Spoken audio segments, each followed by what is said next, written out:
Vous êtes sur Burkina Info, bonsoir à tous et bienvenue à ce 20h. À la une de l'actualité, le président Roch-Marc Christian Kaboré a rencontré la hiérarchie militaire. Le ministre de la Défense nationale a souhaité l'opérationnalisation des réformes de l'armée. Sécurisation du territoire et lutte contre le terrorisme, ce sont des sujets qui ont été évoqués par le ministre de la Sécurité Simon Compaoré lors d'un face à la presse. Et fin de la crise au sein de l'université de Koudougou, le paiement des frais académiques a débuté ce matin. Les questions liées à la défense, à la réforme de l'armée ont été évoquées ce matin durant une rencontre avec le président Roch-Marc Christian Kaboré, également ministre de la Défense, et les cadres de l'armée. Il a expliqué à la haute hiérarchie militaire sa volonté d'avoir une armée républicaine apolitique et opérationnelle. Plus de détails, c'est avec Cheikh Omar Bandogo. Le programme de la rencontre est déroulé. Le chef d'état-major général des armées lit son mot de bienvenue et permet aux deux communicateurs du jour de donner de la consistance à la présente rencontre entre le ministre en charge de la Défense nationale et les hauts cadres de l'armée burkinabé. Puis après, plus rien pour la presse. La rencontre doit se tenir à huis clos. Près de 2 heures durant, les hommes de médias attendront l'issue de la rencontre. Et voilà ce qui est servi comme plat de résistance, la question de la réforme de l'armée. Nous avons besoin d'une armée républicaine, d'une armée apolitique et d'une armée opérationnelle. Donc l'axe central de la réflexion ne peut sortir de ce cadre-là. Et je voudrais simplement dire que j'ai ajouté qu'il était important que sur le plan également de la réforme de l'armée, nous tenions compte également des aspects intergénérationnels. La réforme des forces armées nationales, selon le ministre de la Défense nationale et des anciens combattants, est aussi et surtout financière. Plus de 70% du budget qui est affecté pour le paiement des salaires. Donc forcément, on ne peut pas travailler dans une situation où le plus gros moyen qu'on peut mettre à leur disposition ne sert qu'à payer, je dirais, des salaires. Ça pose un certain nombre de difficultés. Pour ce qui est des récentes attaques qu'a connues le Burkina Faso, le ministre et son chef d'état-major général rassurent, il n'y a pas de quoi s'alarmer. En tout cas, nous ferons le maximum pour faire face. Mais ce que je peux dire simplement, en tout cas, c'est que toutes les dispositions sont prises pour pouvoir faire face aux obstacles et, je dirais, aux différentes attaques que nous pouvons avoir. Donc, à ce jour, je tiens à vous rassurer que la situation est entièrement sous contrôle et les forces armées nationales sont engagées donc, aux frontières pour prévenir toutes sortes d'infiltrations qui pourraient porter atteinte à la sécurité du territoire. Le ministre Roch-Marc Christian Kaboré a ainsi donné son quitus et fait ses recommandations pour que la réforme de l'armée se fasse avec la plus grande célérité et aboutisse aux résultats escomptés, une armée républicaine. Et à propos de sécurité pour vaincre le terrorisme, le ministre de la Sécurité Simon Compaoré appelle les populations et la communauté internationale à plus de collaboration. L'appel a été lancé ce matin au cours d'un face à la presse. Les échanges ont porté sur plusieurs sujets, notamment la sécurisation du pays, la lutte contre le terrorisme. Joël Zoundi, reportage. Sécurisation du territoire, restauration de l'autorité de l'État, réorganisation du département de l'administration, du territoire, de la décentralisation et de la sécurité intérieure.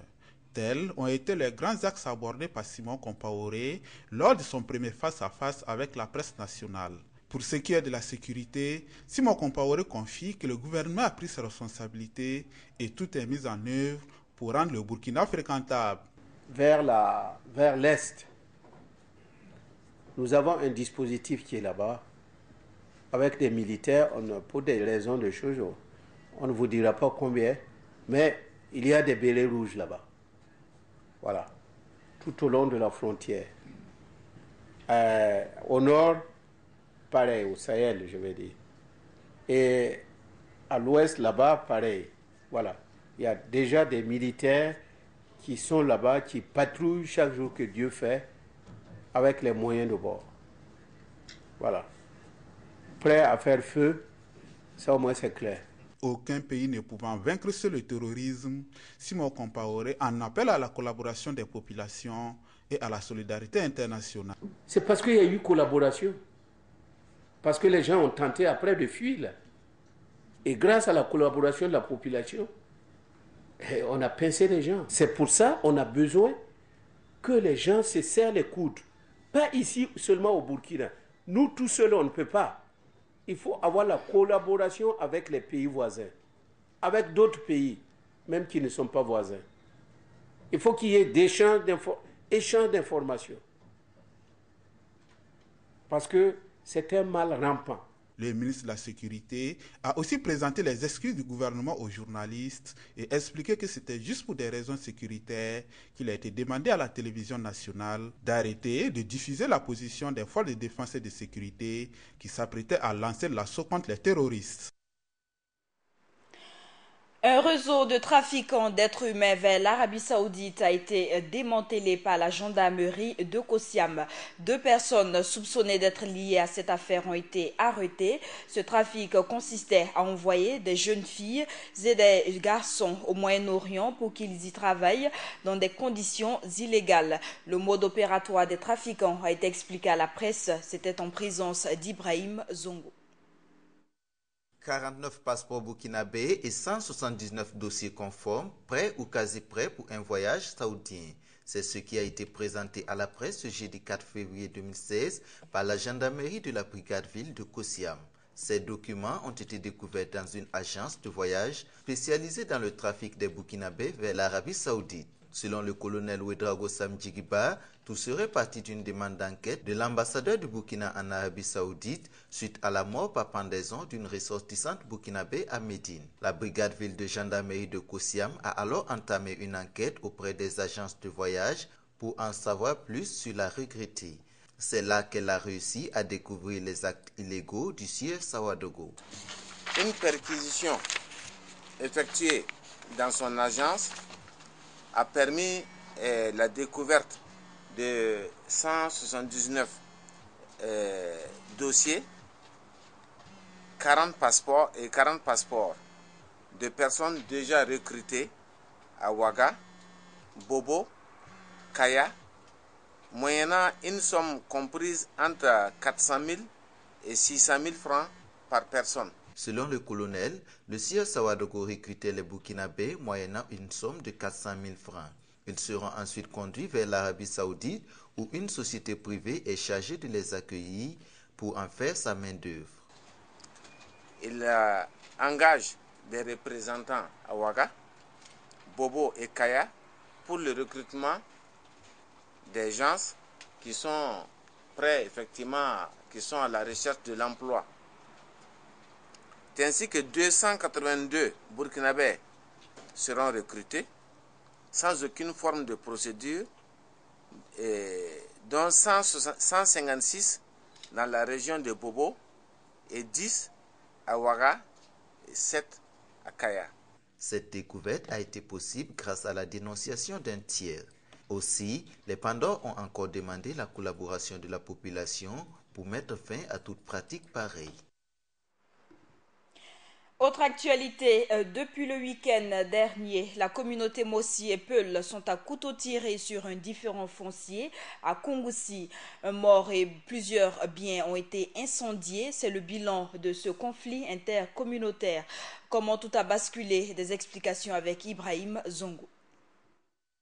Un mort et de nombreuses maisons incendiées. Ce sont là les conséquences d'un conflit intercommunautaire qui oppose Peuls et Mossé dans le village de Nasséré, localité située à 18 km de Kongoussi dans la province du Bam. Tout serait parti de la construction de cette maison par Amadou Sondé sur un terrain qui ne lui appartiendrait pas selon les membres de la communauté Mossi. Ce qui lui coûtera la vie malgré les soins hospitaliers après avoir subi le courroux de ces derniers. Informé de la situation, le parquet de Kongoussi se saisira du dossier en déférant le 1er février 6 membres de la communauté Mossi. Ceux-ci, en guise de réponse, se seraient retournés s'en prendre à nouveau à la communauté Peul en incendiant leur maison, les obligeant ainsi à quitter les lieux selon le chef Peul. Accusés par la communauté Peul, les Mossés de Nasséré se défendent. Selon leur porte-parole François Sawadogo, le bas-fond litigé aurait été certes offert aux Peuls par leurs ancêtres, mais la présence de ces derniers compromettrait dangereusement la paix sociale dans le village. Le grand-père de celui qui a été tué a tabassé un de nos frères parce qu'il s'est aventuré dans le bas-fond, a rappelé François Sawadogo. Mais la goutte d'eau qui aurait fait déborder le vase serait l'entêtement du sieur Sondé à construire une habitation dans le dit bas-fond. La police nationale de Kongoussi, soutenue par une équipe de Kaya, a servi d'interface entre Peul et Mossé aux fins de parer à tout nouvel affrontement. Aux dernières nouvelles, la situation s'est calmée suite à une mission de conciliation conduite par le secrétaire général de la province du BAM, Sahabani Zeba, le directeur provincial de la police nationale, Blaise Zangré, et le préfet de Nasséré. Et le gouvernement appelle les parties concernées dans ce conflit intercommunautaire au calme et à la retenue en attendant les résultats des investigations. Autre drame, un nouvel incendie s'est déclaré cet après-midi dans un garage à Sissin. Le feu a occasionné d'importants dégâts matériels, dont 5 citernes parties en fumée. Une enquête a été ouverte pour situer les causes et les responsabilités. Le reportage de Cheikh Omar Bandaogo. Et encore un incendie dans la ville de Ouagadougou. Nous sommes au quartier Sissin de la capitale. Il est presque 15 h ce jeudi 4 février 2016. Peu avant, le feu s'est déclaré dans ce garage où sont parqués des camions-citernes des sociétés Sodiswal et STCAM. Les sources de l'incendie, tous affirment l'ignorer. Bon, puisqu'on n'a pas su comment ça a commencé. On a vu les flammes. Je vous ai dit qu'il y a des gens qui étaient ici, les camions, ils n'ont pas pris feu. Voilà. Mais avec l'air de repos, ils étaient partis pour moi. Donc il n'y avait personne sur les camions. Puis nous étions par là. C'est quand on a vu la flamme seulement qu'on est parti, que c'était comme ça. Donc on a essayé d'appeler les sapeurs-pompiers. Et ils sont venus, bon, avec leur soutien, je pense que c'est bon, on a pu maîtriser le feu. Appelés au secours, les soldats du feu sont à pied d'œuvre pour maîtriser les grandes flammes, mais aussi pour arrêter à la base tout foyer de propagation du feu. Mais le bilan, même s'il n'est que matériel, est conséquent. Et le constat à l'heure actuelle est qu'il y a 5 citernes qui sont touchées, et avec des têtes de remorque plus un camion. Maintenant, les dégâts se limitent essentiellement aux dégâts matériels. Avec les responsables du garage, ils disent qu'ils ne dénombrent pas de victimes qui étaient personnes présentes à l'intérieur. Pour ce camion hors du garage, les propriétaires ont voulu le tirer des flammes comme d'autres l'ont été, mais c'était tard. Le ministre en charge de la sécurité intérieure, Simon Compaoré, s'est rendu sur les lieux bien avant que toutes les flammes ne soient maîtrisées. Un compte rendu lui est fait par le responsable des sapeurs-pompiers et celui du garage. Il a appelé les uns et les autres à plus de prudence, mais surtout à attendre les résultats de l'enquête que la police déjà à pied d'œuvre devra mener avant toute accusation. C'est encore l'économie du Burkina qui prend un coup avec ce énième incendie. Criminel ou pas, ces incendies doivent cesser.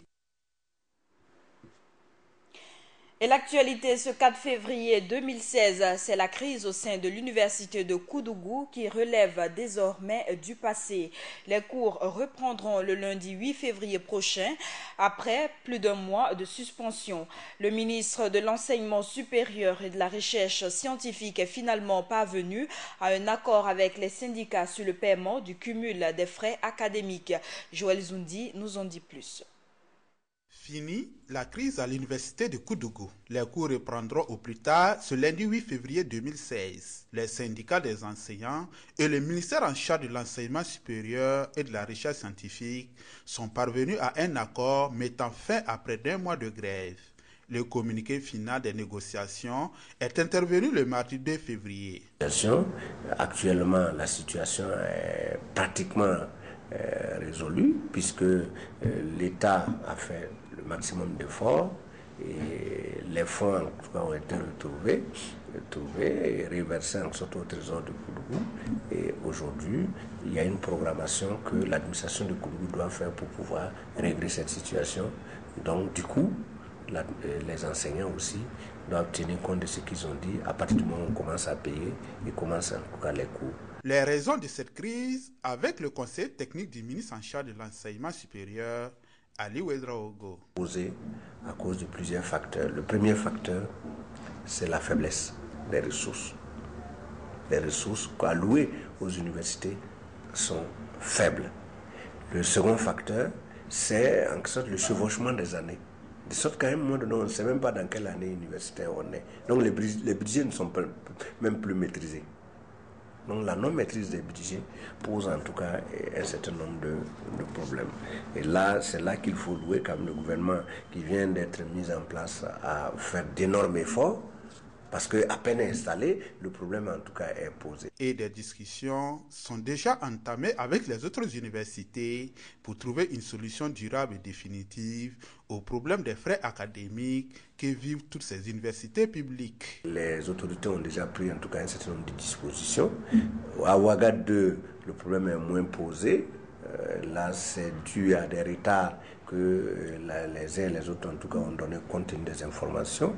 À Bobo, le problème est également posé, mais les dispositions, en tout cas, sont en train d'être prises, en tout cas, pour pouvoir régler les différents problèmes. Le SINADEC, le SINTER et le SINES sont les différents syndicats qui ont signé le communiqué final des négociations. Et cet effectif, le paiement des frais académiques a bel et bien débuté ce matin à Koudougou. Les enseignants et les élèves professeurs de l'université de Koudougou et de l'école normale supérieure se succèdent à la caisse pour recevoir leur dû. Et pour payer cette dette, l'État, près de 52 millions de francs CFA ont été débloqués par le Trésor public de l'État. Joël Zoundi nous en dit plus. Ça y est, c'est fait. Le gouvernement a tenu parole. La programmation des paiements des pré-salaires et certaines activités académiques à l'université et à l'école normale supérieure de Koudougou est faite et affichée. Les enseignants et les élèves professeurs sont invités à la caisse en vue de rentrer en possession de leurs dûs à l'origine de la crise qui prévaut depuis 2 mois. Il y a des activités qui ont été menées. Certaines d'entre elles datent depuis 2012 et qui n'ont pas été payées. Et puis jusqu'à ce jour-là, on a tenté quand même de mener une action pour que ces dettes-là soient payées. Les enseignants ont souhaité que ces actes-là soient payés avant, n'est-ce pas, qu'ils puissent reprendre les activités académiques. Ça, c'est le premier point. Le deuxième point est lié au non-paiement des pré-salaires, des stagiaires, les anciens comme les nouveaux. Et le troisième problème, ce sont les revendications à travers une plateforme minimale revendicative, n'est-ce pas, des étudiants de notre université. Les coûts devraient donc reprendre au vu des engagements pris par les représentants des syndicats lors des négociations et de la signature du protocole d'accord. Actuellement, la situation est pratiquement résolue puisque l'État a fait le maximum d'efforts. Et les fonds en tout cas ont été retrouvés et reversés en sorte au trésor de Koudougou. Et aujourd'hui, il y a une programmation que l'administration de Koudougou doit faire pour pouvoir régler cette situation. Donc du coup, les enseignants aussi doivent tenir compte de ce qu'ils ont dit. À partir du moment où on commence à payer, ils commencent en tout cas les coûts. Près de 52 millions ont été débloqués par le Trésor public pour éponger cette dette sociale qui perdure depuis près de 2 ans au sein de cette institution. Après l'officialisation du transfert du secondaire au ministère de l'Éducation nationale et de l'alphabétisation, le ministre Jean-Martin Koulibaly a rencontré les administrateurs au niveau central et décentralisé. La rencontre a essentiellement porté sur la réorganisation du système éducatif et la présentation des orientations du président Roch Kaboré. Ibrahim Zongo, reportage. Le ministre de l'Éducation nationale à la rencontre de ses collaborateurs et représentants provinciaux ce jeudi 4 février 2016. Cette rencontre, qui se veut une prise de contact, intervient à un moment où les anciens départements du MENA et du MES ne font qu'un. Il a donc fallu initier ces échanges pour mieux répondre aux objectifs assignés à l'éducation nationale qui part désormais du préscolaire au secondaire. Il était important de rencontrer ces responsables, ces administrateurs au niveau déconcentré comme au niveau central pour les rassurer que le travail de réorganisation est en cours et que rien ne se fera sans les consulter. Selon la vision du ministre de l'Éducation nationale et de l'alphabétisation, il sied d'imposer un certain nombre de valeurs à observer pour rester en adéquation avec les orientations du chef de l'État. Parfois, nous travaillons beaucoup avec d'ailleurs entrain, mais nous oublions de visualiser les résultats que nous devons produire. Et donc, faire une réunion, tenir une AG, c'est une activité, mais quand je l'ai fait, qu'est-ce que je veux régler comme problème en organisant une réunion, en faisant une AG? Donc, je dois m'assurer que ce problème-là a trouvé un début de solution ou a été solutionné. La culture des résultats, c'est ça. Et cela impliquerait désormais l'engagement de tous, à quelque niveau que ce soit, pour la réussite de la mission, selon le ministre. Dans la culture du travail, ce que j'entends et ce que j'attends, c'est que chacun, d'abord, soit ponctuel à son poste. Ensuite, que chacun, au niveau de ses responsables, donc, lorsqu'il donne des instructions, s'assure qu'il la sort d'un délai et qu'il en fait un suivi rigoureux. Jean-Martin Koulibaly a aussi exhorté ses collaborateurs à une gestion économe des ressources économiques et matérielles mises à leur disposition. Et vous le savez certainement, le Burkina Faso est toujours caractérisé par une disparibilité considérable en matière d'accès à l'eau potable en milieu urbain et rural. Le taux d'accès à l'eau potable en milieu urbain est estimé à 87% contre 64% pour le milieu rural. Conscient de cela, le gouvernement burkinabé a adopté hier un rapport relatif à la situation des programmes de réalisation d'ouvrages d'approvisionnement en eau potable et d'assainissement des eaux usées et ex-ECRA en 2016. Le président du Faso, Roch-Marc Christian Kaboré, a accordé cet après-midi 2 audiences. Le vice-président de l'Union de la Commission interparlementaire de l'UEMOA et Jean-Michel Soverino, président d'investisseurs et parlementaires, ont été reçus au palais présidentiel. Le point des échanges avec Paulin et Yameuro. Le locataire de Kosiam a reçu en audience 2 personnalités.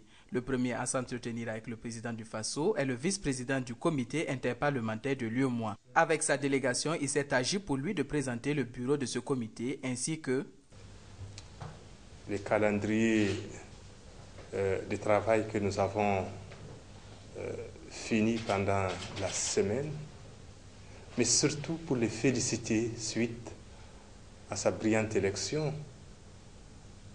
À sa brillante élection lors des élections présidentielles et législatives du 29 novembre dernier.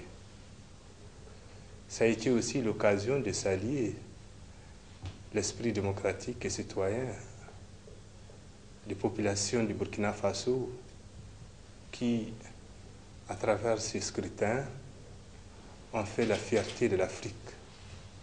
Parce que ce sont des élections qui se sont déroulées dans la paix et la quiétude sociale. À la suite de la délégation du comité interparlementaire de l'UEMOA, la seconde délégation à être reçue par le président du Faso est celle de la société Investisseurs et Partenaires, spécialisée dans le soutien et la promotion des entrepreneurs africains. Dans toute l'Afrique, nous sommes investis en tant qu'apporteurs de capital dans plus d'une 60aine de sociétés, dans une 15aine de pays. Et nous avons commencé dans les 3 dernières années à travailler au Burkina, en faisant des investissements directs dans des sociétés burkinabées, dans 2 d'entre elles actuellement. Et par ailleurs, nous avons eu le plaisir de pouvoir mener à bien la constitution avec un groupe d'une dizaine d'actionnaires, de co-actionnaires burkinabés. Donc nous avons le plaisir de mener à bien la constitution d'une société d'investissement au Burkina qui s'appelle Synergie Burkina.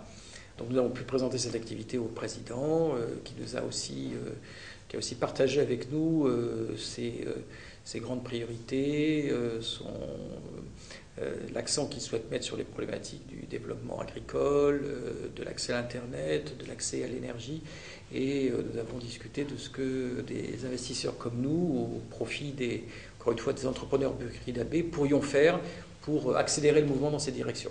Étant membre du Conseil permanent pour l'investissement, la société Investisseurs et Partenaires se dit heureuse de pouvoir contribuer à la réflexion gouvernementale à propos du développement des petites et moyennes entreprises et entend également orienter ses investissements avec les aspirations du gouvernement burkinabé.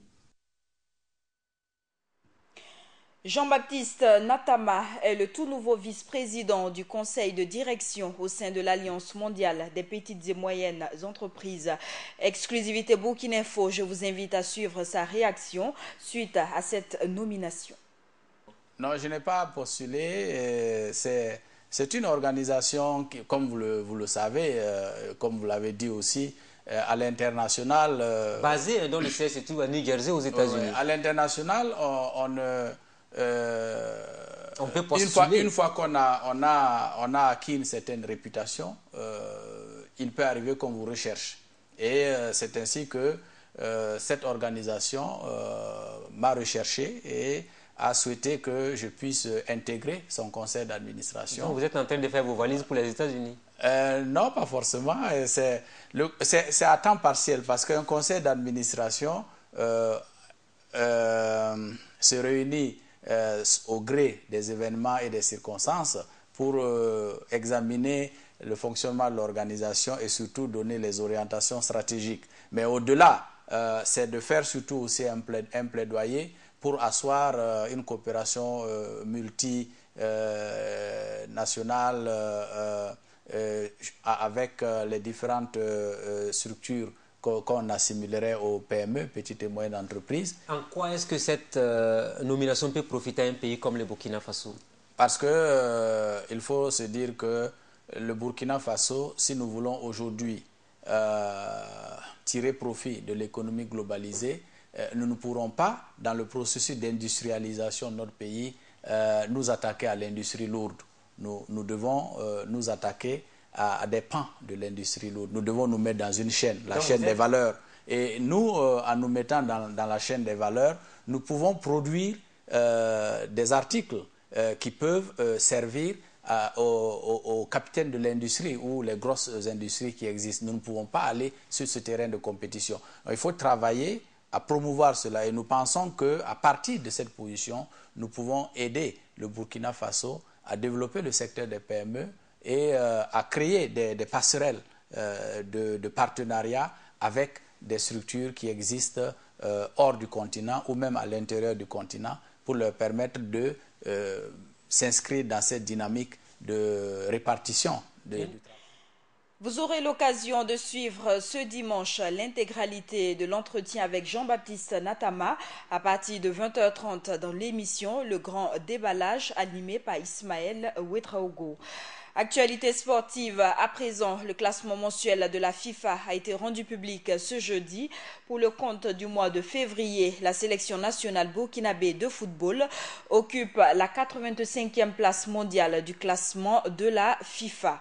Et hors de chez nous, en Centrafrique, 120 casques bleus du Congo-Brazzaville ont été exclus de la MINUSCA selon Radio France Internationale. Cette annonce qui intervient après de longues allégations de viol et d'abus sexuels relevées par Human Rights Watch. Et les faits remontent à août et décembre 2015.